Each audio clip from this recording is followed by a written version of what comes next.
Texans a 6.5-point favorite against the Jags. So a heavy favorite despite some heavy problems, as some would put it, on the offensive line. Landry Locker, Cody Stoots with you. It is the S&L Collaboration. We'll be at practice today. So we're going to look at whether or not we see Joe Mixon, Dameon Pierce, all that. We'll get into that in a little bit. But I want to play a game, Cody, the Bobby Blame game. The Bobby Blame game. Bobby Slowik. I saw Seth Payne yesterday said that Bobby Slowik deserves some of the blame for the offensive line.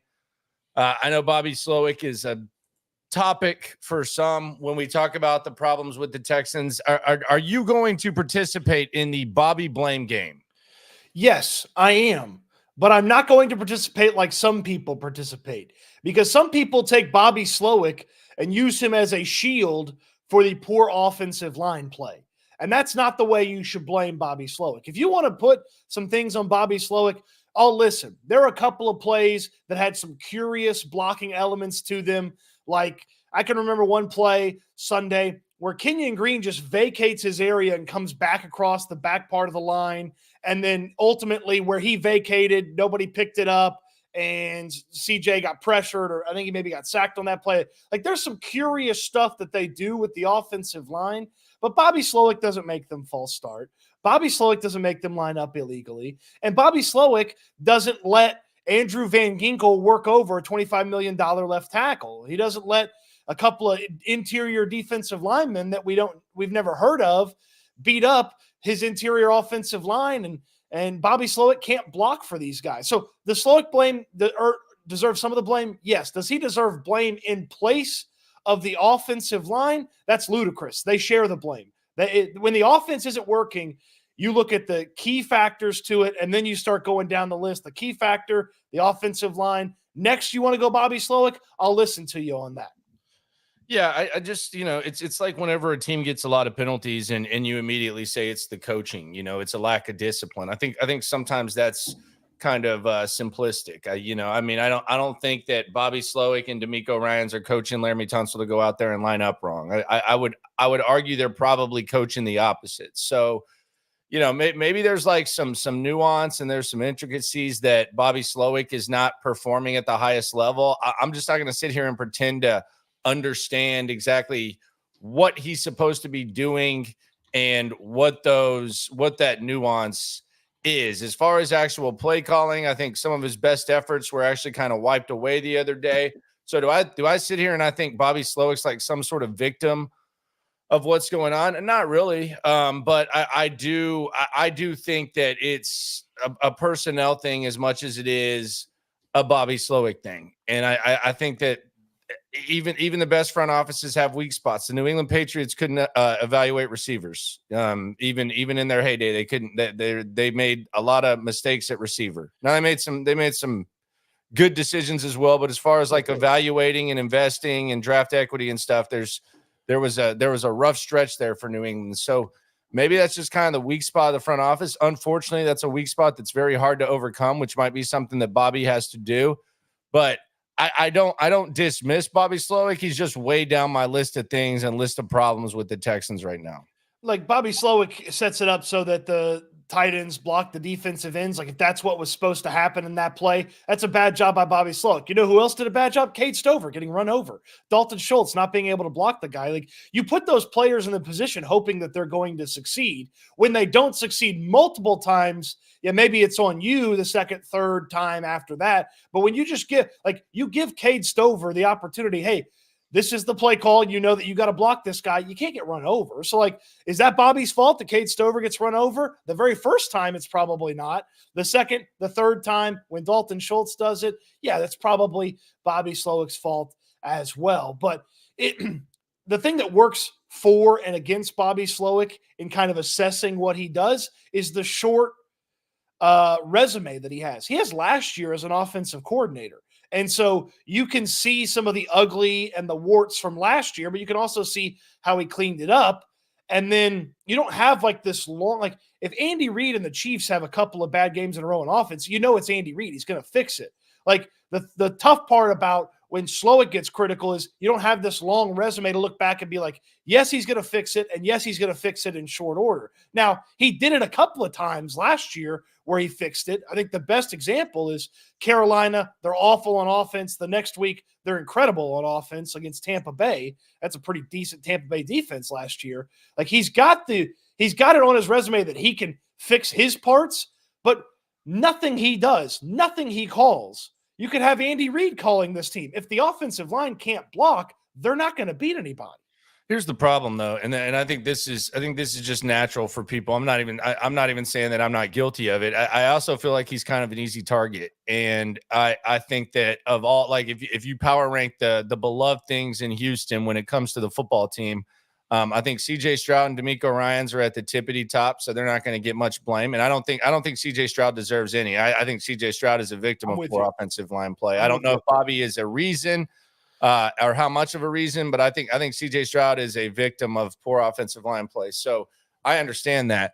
But I mean, Kevin O'Connell kicked D'Amico's ass last Sunday. And I mean, I can't look at the offensive line and say, and maybe there are minds that are capable of doing this. I'm just not going to lie to y'all and pretend.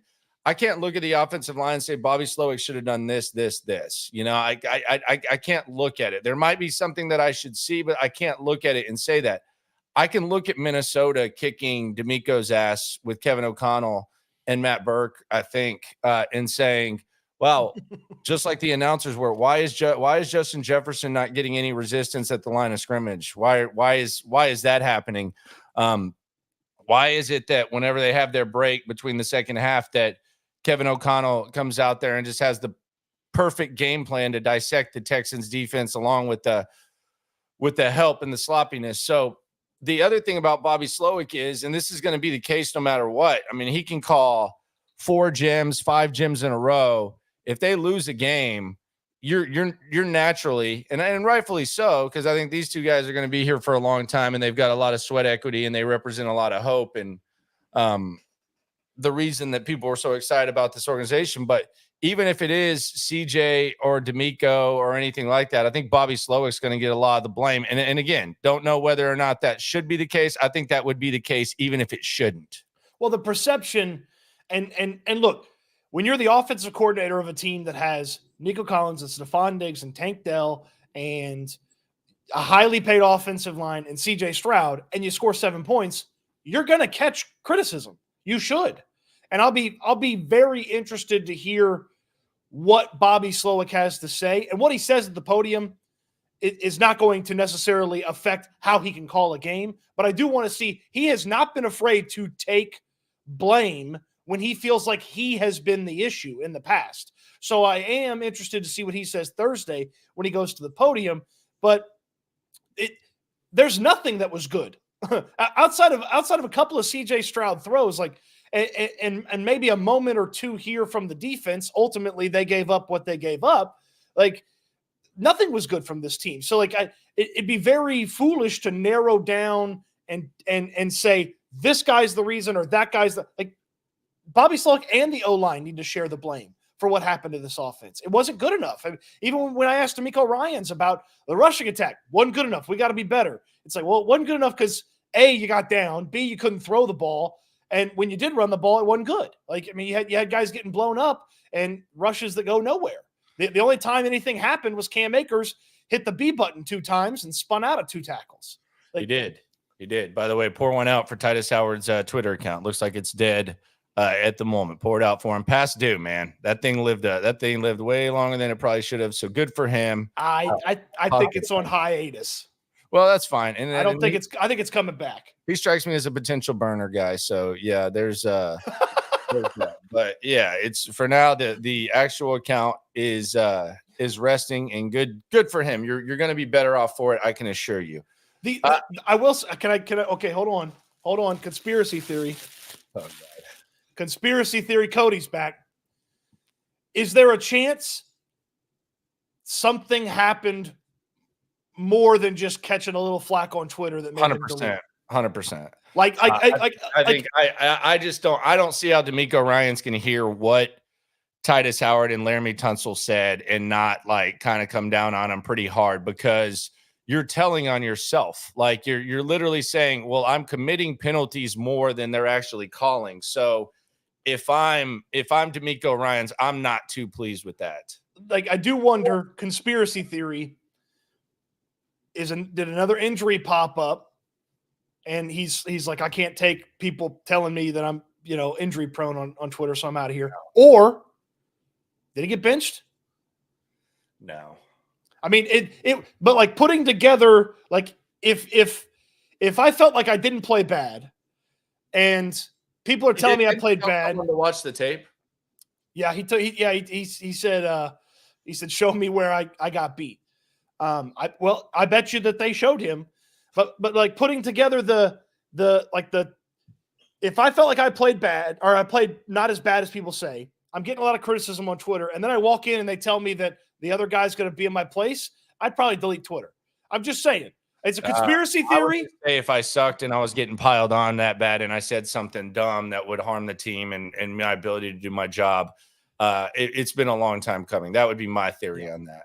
Okay, all right. So we'll find out 12:30 today. If we don't see Titus Howard, if we don't see Titus Howard, then there's injury speculation, and then ultimately they'll line up with what is supposed to be the first team offensive line at some point in that practice. So we'll see. Just a conspiracy theory. Got the cap on for a reason. Got a shower cap. Texans open as a 6.5-point favorite versus the Jags. My question is this, because I put this question up. Are the Texans closer to the Bills or the Jags? Got a lot of Bills. I'm not saying that can't be the case very, very soon, but I think it'd be foolish to, based on what we've seen and based on where the Texans are and based on where the Bills have been and where they currently are, to say that the Texans are closer to the Bills than the Jags, because the Jags in the last 2 years, they've won the AFC South. The Texans have won the AFC South. It was a one-game difference last year. And quite frankly, the Texans this year, as fun as it is to laugh at an 0-3 team, the Texans could easily be 0-3 this year. Sure. They could very, very easily be 0-3. So the Texans are a lot closer to 0-3 than they are 3-0.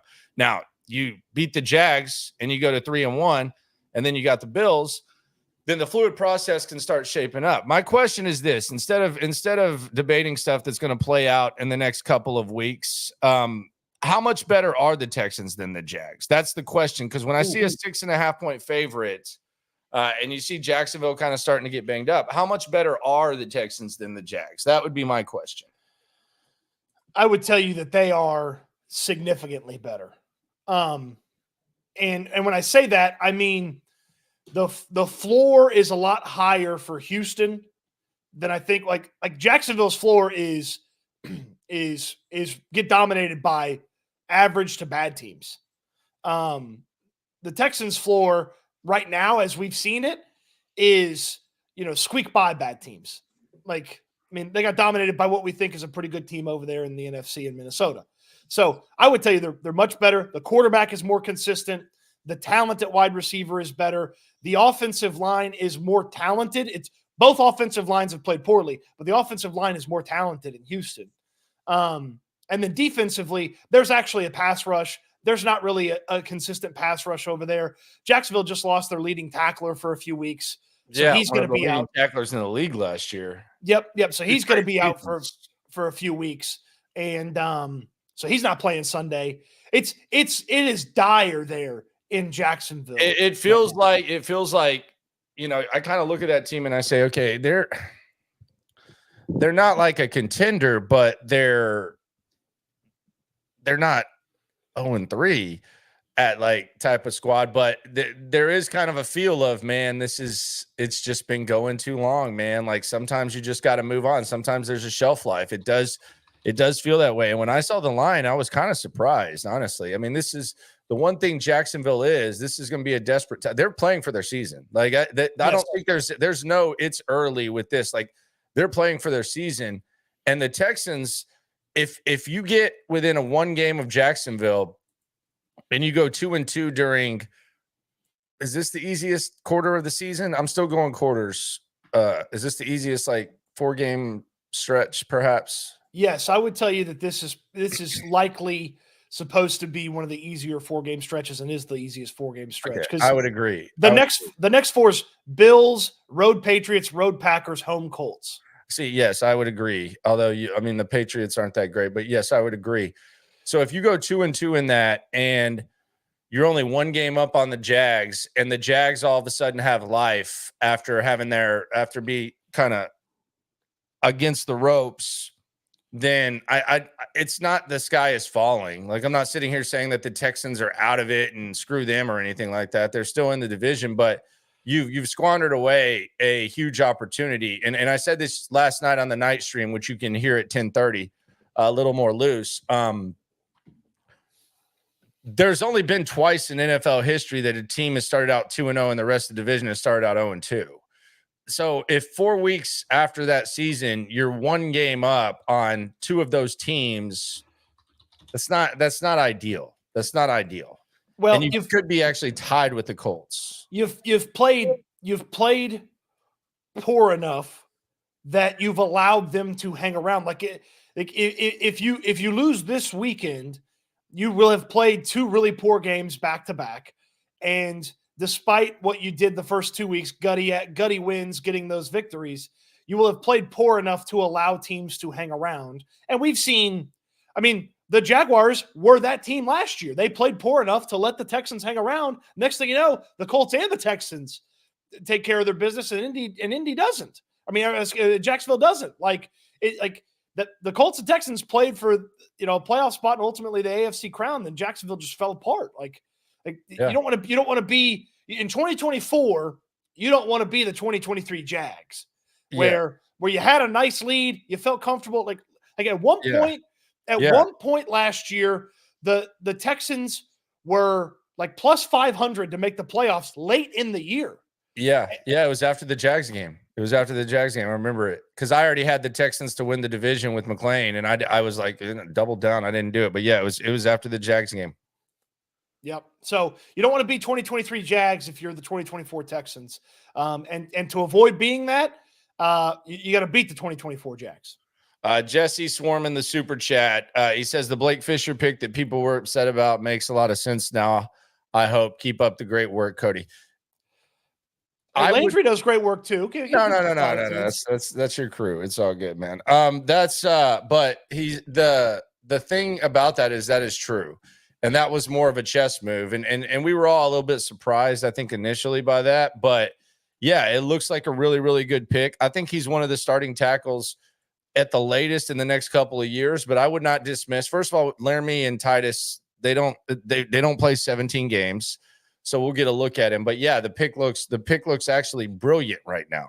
Yeah, that selection was made with the anticipation that there would be some sort of injury concern with Tunsil or Howard because they have lengthy injury histories, and then long term, you have the guy to replace either Laramie Tunsil or Titus Howard, whichever one you want to move on from. And I didn't expect, even if you sort of saw the plan of, hey, these guys might get hurt, so now you have Blake Fisher, I didn't expect week 3 to be considering, at some point Fisher might need to play because you're going to need to bench somebody. That's not good. Do you think they need to bench somebody? It's not there for me yet, but if you told me, 6 weeks from now they're benching one of the tackles for Blake Fisher, I'm not going to be super surprised. You would be a little bit surprised, right? I'd be floored if they ever bench Laramie Tunsil. But if you told me down the road Titus Howard got benched, it's not the craziest thing in the world. Well, the thing for me is that we don't know D'Amico's full tendencies. It's still relatively young for the tendencies. We've seen him bench Jalen Petrie. We've seen him in a game bench Jalen Petrie. But that would be a massive decision to bench when he's. I will say this: if they perform Sunday like they did last Sunday, then they got to do something. You can't just dismiss 2 straight performances like that. You can get over it quickly, but they can't just bench one. And Front Runner is saying, shout out to Front Runner. That Shaq Mason might be the worst of them all. This was one of mine and Stoots' biggest arguments in camp. He looks old, man. He just looks He looks old. And I'm not even saying that disrespectfully or anything like that. Dude, he's a 300-pounder who's been bending over and running and blocking for – how long has Shaq been in the league? Like 10 years, 11 years? It's been a long time. He's got a lot. And he did it at Georgia Tech and then at New England. And then he came to Houston. Like there are a lot of miles on those legs. Like Shaq's been around for a while. Yeah, 2015 was his first year in the league. Yeah. 2015. So this is his 10th year. This is his 10th year, yeah. And that was after being at Georgia Tech. And this you know what kind of offense they ran. So he did that at Georgia Tech. And then he played 14, 16, 16, 14, 15, 13, 15, 17, 17. Like, I mean, the dude doesn't miss. Yeah, he's got playoffs. He's got a lot of playoffs. Yeah, and he was in Tampa. Yeah. When it goes, sometimes it goes fast. Dude, like, I can't even walk. I had to stop hooping at 34 because I was playing my best, and then all of a sudden I was like, man, my knee was swelling. He's freaking guarding. He's banging with 300-pounders. Pause. Fine. Keep up the good work, Landry. What are the chances of matching tinfoil hats? Possible new segment. I'm not going to steal Cody's bit, man. I have a whole pack of these. I can send you one. No, let me just say this. I'm just going to say this. I got to be honest with you. Watch this. These are my confessions. I create my own bits. I don't take other people's bits. That's my confession. Shout out to all the loopholes. If you listen, you are one, and we're going to continue to localize it here, okay? I use my own bits. I don't steal other people's bits. I come up with my own ideas. Let's get to the other side of the rock, the state of the Texans pass rush. Okay, so I went through on NFL advanced stats, and I just looked up some numbers about this pass rush because I was curious. I was curious to see where this pass rush ranked and stacked up against some of the other pass rushes in football. And this is what I came up with, Landry. I knew that they were good. And obviously some of the success from Chicago bleeds into the overall statistical excellence. But I did not expect Will Anderson and Danielle Hunter to be 1 and 2 in quarterback pressure rate in the NFL. Mm-hmm. But they are. They are. The biggest overreaction for me after this Minnesota game, and this actually kind of drove me nuts to where I just kind of stayed out of it, and I didn't even partake. I heard people saying, man, you let Jonathan Grenard get away. Man, you could have had Jonathan Grenard instead of Danielle Hunter. Let me tell you something, okay? Let me just explain this to you. I watched Danielle Hunter go against that offensive line, and he was even 3 times more dominant than Jonathan Grenard was. If you're telling me that Danielle Hunter could go against the Texans offensive line, I'm telling you it would not have been much different. Yeah. And we didn't know what to make of it. I think it was a little bit of Danielle Hunter being good, but Danielle Hunter looked exactly, and they weren't stunting. Danielle Hunter looked exactly like Jonathan Grenard did in camp. Yeah. Yeah. So, I mean, I knew, look, and this is one of those things too, where it's like, oh, okay, Cody, like, who cares about the pressure rate? Do they get home? Like, I remember that conversation with Will Anderson last year. Well, just because Anderson and Hunter don't get home doesn't mean the team doesn't get home. They've got the 4th most sacks in football. So, like, as a team pressure rate, number 1, okay. 4th most sacks in football.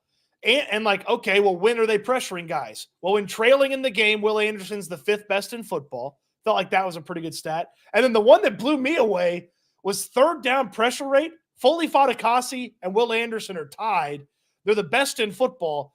They get a pressure on the quarterback 40% of the time when they rush on 3rd down. Yeah, and the thing about it is that these quarterbacks have been – I mean, and this isn't good. I know that Matt Burke hates this. I know Will Anderson really effing hates it. But the quarterbacks haven't looked comfortable. Like I didn't feel like Sam Darnold was back there just dissecting him. I actually felt like he was getting out of the pocket and making plays. I felt like Caleb Williams was running for his life, and Anthony Richardson too. The first touchdown, Sam Darnold had to extend the play because there was a pressure on him. Like he had to get off of his spot and roll out to the left, and then he found Justin Jefferson because you can't cover him. So, but when you have a game like that and the defense gives up what they give up, it's hard to kind of combine the fact that, like, the stats tell you this. I don't know that it always felt that way, but this is a potentially dominant defensive line, has the chance to be one of the best defensive lines in football, and that will find like a settle for this defense that creates so many different things for them and makes so many different Tim things Settle? easy. A Tim Settle? No, like I couldn't find a better word for it. But hell, even Tim Settle, 2 sacks this week, finally got going. Now, did he maybe vacate the spot that Darnold escaped from on the first touchdown? Maybe. I'd like to talk to him about that. You're also making a trade deadline acquisition basically with Nico Autry, which you'd probably like to have him sooner, but you're getting to add Nico Autry to this mix now. I don't know. Like, I'm not going to sit here and tell you they beat Minnesota if they have Nico Autry. That'd be foolish. But no, I wouldn't say that. I don't know that they beat Minnesota if they have Reggie White. But they will be able to do exactly what they want to do from a defensive line standpoint when they have Autry, because right now they don't play Jerry Hughes that much, and I feel like part of it is he's just an older player and the usefulness is not quite fired. Is not quite there. Fired. As to the level that it would be versus Nico Autry. Shots fired. Wow. That's not shots fired. That's exactly how the team operated. They paid Nico Autry $10 million to be on this team, and then he got popped for roids. So it's like, is Trevor Lawrence the worst quarterback they faced? No, Anthony Richardson is. Okay. Yeah, I would agree. But I'm just asking. I don't know. I don't know what to make of that. It's an amusing situation to watch. I think he is what people said Sam Darnold is, at the very least. And I don't know, like Sam Darnold might still be Sam Darnold, but I think everything that everyone says about Sam Darnold, Trevor Lawrence is. He does dumb stuff, but it's not like blunt. It's not like blatantly dumb. Like he's not Will Levis and he's not flipping it backwards, but like. Maybe it's not even dumb. Like he just Trevor Lawrence, since I've been watching him in the NFL, and this wasn't in college, he has over the course of a game like 4 throws that are just the worst throws that you can possibly imagine. It happens at least 3 or 4 times a game. Like I totally agree, because I felt the same way at Clemson where there's like a couple of like, huh? But I felt like that kind of dipped a little bit in the early years in Jacksonville. And like there was a little bit of consistency, and the team around him just kind of sucked. And then it came back. Like it's like that's probably the scary part about a guy like Lawrence is like he's got a big hole in his game that shows up. It feels like every single week, like, hey, we really need this. And the guy can't make the throw. And it's like, oh, again, people in the chat that they have played so far. Levis is really bad. We're talking about Darnold, Richardson, and Caleb Williams. Because I think you have to. It's more of a question. Not like I knew the answer, but I think the fact that you even have to like entertain it, like just think. There's just like for example, C.J. Stroud or Anthony Richardson. C.J. Stroud. Yeah. If you say Trevor Lawrence and Anthony Richardson, there's at least like a little bit of like a shoulder going back thinking type of thing. Like it's at least like, oh, well, Trevor, of course. My question would be, what's Trevor Lawrence's excuse? Like he's just not that good. Anthony. Like I know what Anthony Richardson. I know what his excuse is. I know what his excuse is. What? It's that he's had multiple coaches, multiple systems, and they keep shuffling his weapons. Like every year they bring in new weapons and they get rid of weapons. That would be the excuse. I'm not saying it's a valid excuse. I'm saying that would be his excuse. But it kind of seems like outside of the multiple coaches, but that even happens. It doesn't say. I mean, like people have Josh Allen lost Stefon Diggs this year. Like, am I supposed to like act like Trevor Lawrence just is supposed to fall off the face of the earth because he lost Calvin Ridley and they brought in Zay Jones instead? Like, I don't. So, yeah, it's like the excuse. I don't think the excuse lines up. I'm just telling you what the excuse is from people in Jacksonville is his surroundings aren't good and he's losing weapons. But that kind of seems like something that happens in the league. And that's a bad offensive line, too. They told everybody around they wanted to change the offensive line. They swapped out one piece. Well, yep. It's a bad job. And they don't have Aiden Hutchinson. Yep. I mean, God, so glad that guy's on the Lions. Yep, that is a good thing. All right, so practice today. What are we looking for at practice? Obviously, I think we got to start with Joe Mixon. We're going to be that's the first thing I want to be going out there and looking. Is he on the side? Is he in pads? What are we doing with Joe Mixon? What's going on there? Joe Mixon's at the top of my list. And then number 2 is after a game, you always have somebody missing a Wednesday. Dalton Schultz with the ankle when he missed Wednesday, but ended up practicing later in the week. Going to be Tank, I think. You think it's going to be like Tank, and his wrist is certainly something to pay attention to. I will be interested to see how Juice Scruggs held up playing on the injured groin. So is he practicing today? And then I know you think he doesn't matter as much, but is Damian Pierce back from the hamstring injury?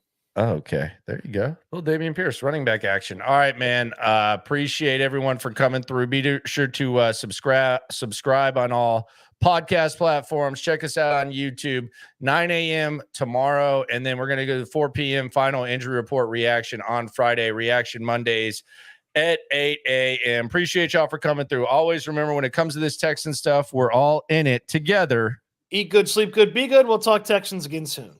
Thank y'all very much.